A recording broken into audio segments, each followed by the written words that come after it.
Hey. Okay, welcome guys back to another episode of the Property Law Alliance. Today I'm here with Bruno Simao as usual and Nicholas from SSLR. We've got two questions today, one eviction one and one is a tax one. Before you go on, do you want to introduce yourself? Who are you and what are you doing here? What am I doing here?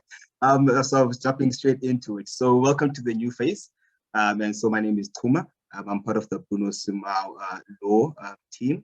And so I've just decided to actually bring back something that we had in the past, which is Christopher Abrahams just hosting the experts. So the whole idea is to actually sort of open the communication, invite people in, and just allow for a different bouncing board, somebody asking the questions, just so that everybody can understand more simpler, as opposed to two experts having a very complex discussion amongst each other. So I'm hoping that can just bring a better value. If I can just maybe just help Nick and Bruno just sound better, basically. Yeah. Because we need help. Yes. Yeah. So that's the plan going forward. That's the plan. Cool. Awesome. Yeah. So two questions, as I was saying, one is an eviction one and one is a tax one. We will just start with the eviction one. It is a bit complex. It's one that's actually Nicholas is dealing with right now. So he will help me with the details as I just briefly describe it, and he will just have his input there. So basically, I believe there is actually a company, CC, that had two directors, and then both the directors actually passed away, right? And then upon assessment, it turned out that there was actually a final deregistration of the company in 2016. And now there is then somebody was now sort of in control of the company is now raising the eviction, right? So this brings into a lot of things that need to be considered as to how do we approach then how does Nicholas approach this eviction, because there's obviously laws in place who can act on behalf of the company, locus standi, and who's in control of the company, and that type of stuff. We'll look at membership versus types of stuff that we can sort of use to approach the eviction, Nicholas, right? Perfect. Thank you. Yeah. So companies that have been deregistered. Okay. Now, one of the fundamental principles of legal proceedings, which a lot of clients don't understand before they actually approach a lawyer, is locus standi. Now, locus standi is a Latin term which just means standing before the court. Okay. It's just a principle that you have to have standing before a court before you can approach it. Okay, this just prevents people from approaching court with stuff that they have nothing to do with. Okay, it would be problematic if any person, you know, that came along on the street tried to evict your tenant when they're not a party to your particular lease agreement. Obviously, we don't want that in law. So locus standi is something very important. You have to demonstrate this when you do approach a court to satisfy the court that you are a person who's got the ability to bring this application or has an interest in a particular proceeding. Okay? It's something that has to happen in every single legal proceeding before a court. So it's very important. Now, when we talk about locus standi, generally these are simple principles. You know, if you are an individual and you want to approach the court for whatever reason, you are the right person and the person with the requisite locus standi to approach the court. We obviously have certain positions where your locus standi can be transferred to someone, where you give a power of attorney.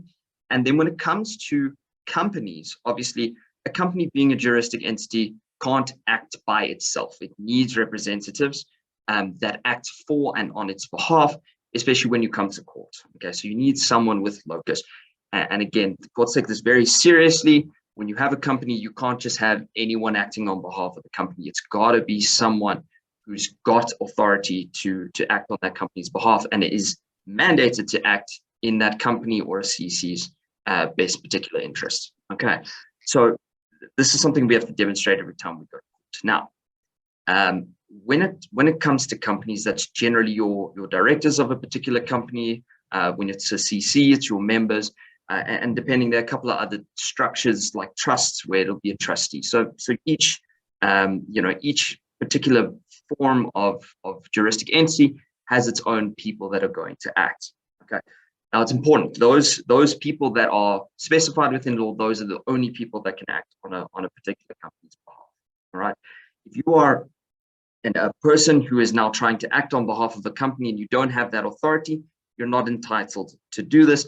And this is something that's very likely going to be challenged in a court if you aren't a director or can at least show that at the time of institution of your proceedings, you're authorized to act on behalf of this company. Okay, so just a baseline, very general thing in law that needs to be taken into account. Now, with regards to the specific question, we have a CC.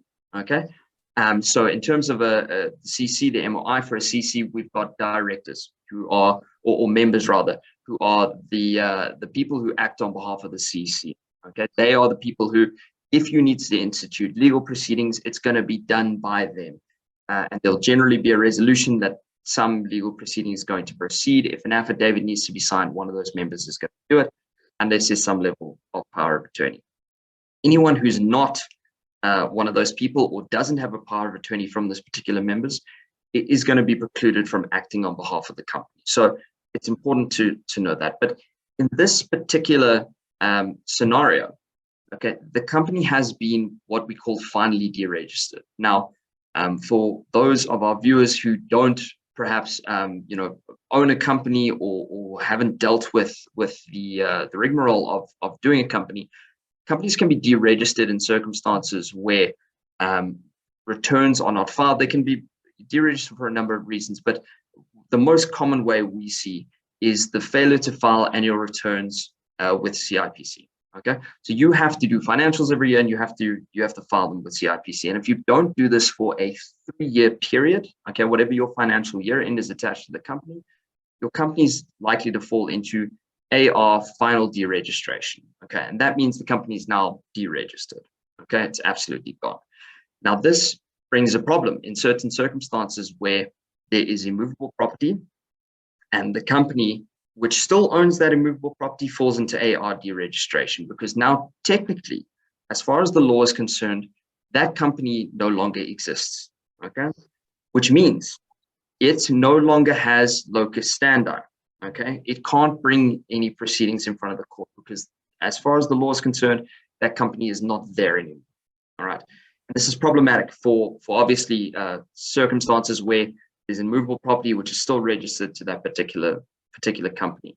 And what will happen in circumstances like this is that property which is registered within the company, okay, falls into the hands of the state. Okay, that's the that's the legal position. That property now falls into the state's hands. Obviously, in practice, this sounds terrifying. You know, if you are a business owner, it sounds like a scary thing. Please don't worry about this. I've never seen the state pitch up and start doing with the property what they want. The state obviously has absolutely no idea that this is the position and that they've acquired a new property. And luckily, CIPC is obviously very appreciative of the fact that, you know, if we have companies which are lapsing for whatever reason, there's got to be an ability for the owners of these companies to deal with this and handle the situation so that people don't just lose property. So it's a very easy process to get a property which has an immovable, or a company which has an immovable property in it, re-registered. You know, there's literally an application you do have to end up filing if you are AR deregistration at least. You have to file your returns, obviously, and there's a fee that is attached to this. But what is interesting, obviously, in the case that you've mentioned, is while you're sitting in that, while you're sitting in the status where the company has in fact not been re-registered yet, okay, you actually can't bring an eviction at that stage, okay, or at least the company can't. There may be clever ways in which your attorney can figure out to bring the legal proceedings, and that's obviously, with this particular case, we're in the process of figuring out a clever way to start the eviction proceedings and continue with them, notwithstanding the status of the company. But obviously, this is an ideal situation. You don't want to be letting companies lapse and then sitting in the situation like this where you have to find this creative solution. Obviously, you know, make sure you keep your companies up to date and you're filing all the requisite documents with CIPC that you need. But insofar as the simple answer is, can a company in deregistration bring an eviction application to evict its tenants? No, actually it can't. It doesn't have the locus standi to stand in front of a court and ask for the relief for an eviction. So it's a very tricky situation, which, you know, ordinarily, and you know, this is going to require a re-registration of the company, and then because the directors in this particular circumstance have all passed away, you're going to have to deal with the shares or the membership of the CC. That's going to have to be transferred into the whoever person's name it is by the executors of the estate. So you have to perhaps reopen the estate. It's a very, very complex and a lengthy process in order to get all this done. So really, make sure you keep up to date with your requirements by CIPC. You don't want to fall into a similar situation. Absolutely. Well, absolutely. Thank you, Nick. It was a very complex question from the beginning, but you've ironed it out quite well. I've got one little brief follow-up question with regards to that, because locus standi seems to come a lot. So my question is that if then this application is brought against me, or I'm the one being evicted, and I realize that, wait a minute, the people bringing this application don't have locus standi, what then becomes my sort of approach? When do I approach the court? At which stage of the proceedings to bring up that they don't have locus standi? At the beginning, somewhere in the middle, towards the end? Like what's my reaction to that? Like, just quickly, maybe just bring me into that. So it's an interesting thing. It's a high level legal argument with regards to locus standi, and especially fights over locus standi. This is a very common thing, especially, you know, in eviction proceedings. I mean, we get it all the time, where you'll have a tenant who's disputing the ability to bring the eviction application. We have a lot of tenants who, you know, have a dispute over ownership of the property. I mean, that's a very common opposed eviction proceeding, where again you have to deal with locus standi and the ability. What is important, okay, from the case law that we know, is that locus standi is something that is important at the institution of any proceedings. Okay, so the ability for a company or a person to institute proceedings, they must have, generally, if it's a company, you'd require a resolution by that company to institute proceedings or pursue whatever you want in a court. And that resolution needs to happen before the institution of any proceedings. Okay, it is strong case law to say that if, say, a proceeding has been instituted with and there were no proper resolutions for the institution of those proceedings, this cannot be ratified at a later stage. So you can't start with your eviction application. They sort of challenge you, and all of a sudden you produce a resolution after you have been challenged for your locus standi. That already is problematic, and courts will not allow that, because already the start of your proceedings was not properly authorized, and so the whole process is sort of. So you need to be very careful, and we are very careful, obviously, about institution of proceedings. Are we in the right place? Have we got the right things in place? So if someone challenges locus standi, we can say, no, we're properly resolved. We are properly before this court. Okay.